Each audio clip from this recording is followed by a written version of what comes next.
Let's now transition to the intrinsic renal portion. So diseases that actually affect the tubules and interstitium are what we're going to focus on. And that includes acute tubular necrosis, acute interstitial nephritis, and acute tubular obstruction. So you're asked to see a 56-year-old gentleman who recently underwent coronary angiography with stent placement to his left anterior descending artery for acute coronary syndrome. His serum creatinine was noted to increase 2 days following the procedure.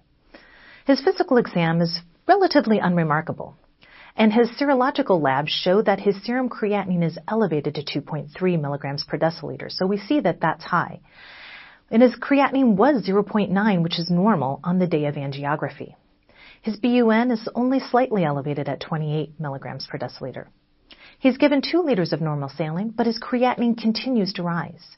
So the question is, what type of acute kidney injury does this gentleman have? Let's go through our case and see if we can answer that question. In the history, I think it's very important to note that temporal correlation between the administration of contrast and the creatinine rising, essentially 48 hours after contrast administration.